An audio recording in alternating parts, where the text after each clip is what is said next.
Hello बच्चों, let's read this question. Derive an expression for the time period of the horizontal oscillations of A massless loaded spring.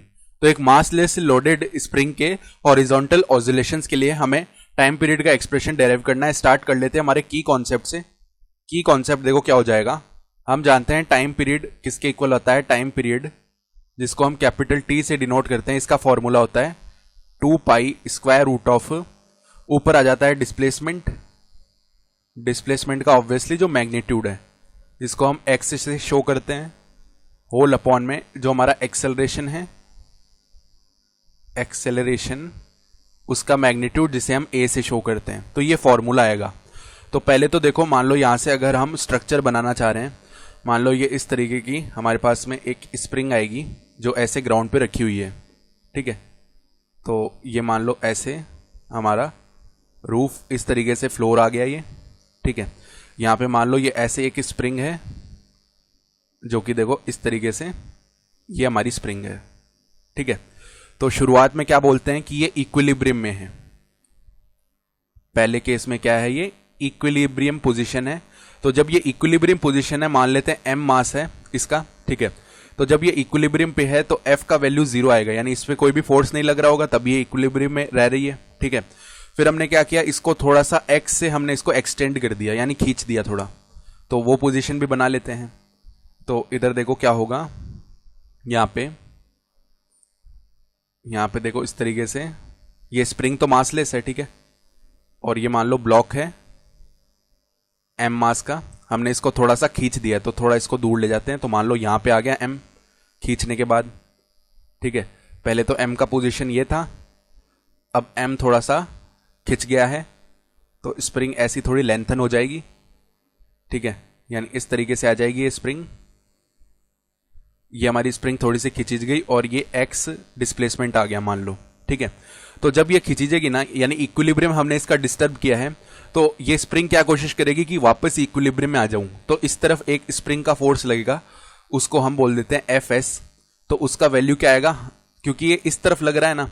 ठीक है, तो इसका value minus का के x है, यानी जिस तरफ डिस्प्लेसमेंट हुआ है उसके नेगेटिव साइड में फोर्स लग रहा है. ठीक है, तो ये माइनस में आएगा फोर्स. ठीक है, तो इसकी वजह से क्या होगा कि ये स्प्रिंग जो है खिंचते खिंचते इक्विलिब्रियम से भी आगे आ जाएगी, यहां पे कुछ आ जाएगी. ठीक है, तो हम अब देखो इस केस में हम क्या कर सकते हैं, अगर ये प्रोसेस है तो पहले लिख लेते हैं क्या क्या हमने किया है. तो देखो कंसिडर, इसको बोल देते हैं, देखो consider a massless spring, consider a massless spring lying on a horizontal table, lying on a horizontal table. ठीक है, ये तो हमारी सिचुएशन हो गई. अब one end of spring is attached to a hook, one end of spring is attached to a hook, एक हुक से अटैच्ड है. ठीक है, और अदर जो है, यानी ये तो हमारा हुक हो गया, और जो अदर एंड है वो एम मास के एक, या बोल सकते हैं एम मास से अटैच्ड है. And other end to mass small m. ठीक है, ये बात हो गई. तो बाय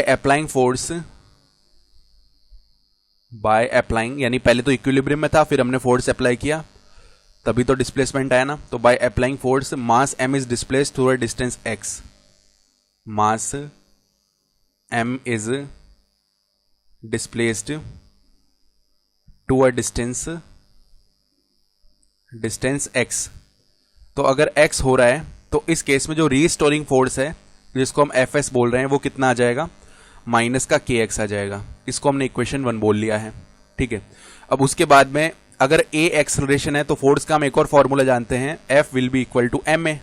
ठीक है, यानी ये जो रीस्टोरिंग फोर्स है ये हमारे इस फोर्स के फॉर्म में आएगा, या बोल सकते हैं ये फोर्स जो है ये रीस्टोरिंग फोर्स के फॉर्म में आने वाला है. ठीक है, यानी दोनों फोर्सेस को अगर हम इक्वेट करें तो यहां से देखो m a will be equal to किसके, माइनस ऑफ के एक्स के. ये बात समझ में आ गई. तो m a minus k x है, तो ए का वैल्यू क्या आ जाएगा, माइनस के अपॉन में एम एक्स. ठीक है, अब माइनस के अपॉन एम, या बोल सकते हैं देखो ये k upon m, k upon m क्या है, एक कांस्टेंट वैल्यू है। ये बात समझ में आ गई। ये तो एक कांस्टेंट आएगा, स्प्रिंग के लिए k का वैल्यू फिक्स्ड होगा और m हमारा मास फिक्स्ड है।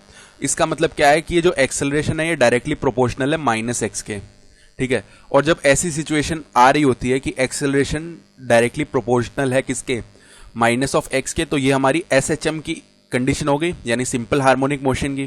तो उस केस में जो टाइम पीरियड है t, ये हमारा टाइम पीरियड SHM के लिए ही लिखा है हमने, ठीक है। तो वो क्या हो जाएगा, 2 pi square root of displacement कितना आया है x अपॉन में जो एक्सेलरेशन आ रहा है, तो एक्सेलरेशन हम क्या लेंगे यहाँ पे, एक्सेलरेशन का वैल्यू देखो अगर लिखना चाहें तो किस तरीके से आ जाएगा, देखो पॉजिटिव ही लिया जाएगा क्योंकि अंदर स्क्वायर रूट है ना। तो k upon m magnitude form में लेंगे। देखो माइनस तो केवल डायरेक्शन को बता रहा है कि ये इस तरफ होगा रिस्टोरिंग फोर्स, ठीक है। मैग्नीट्यूड वाइज तो k अपॉन m और x हो जाएगा, तो x से x डिवाइड हो गया, इसका मतलब 2 pi root of m upon k, यानी जो t का फॉर्मूला है वो कितना आ गया, 2 pi root m upon k।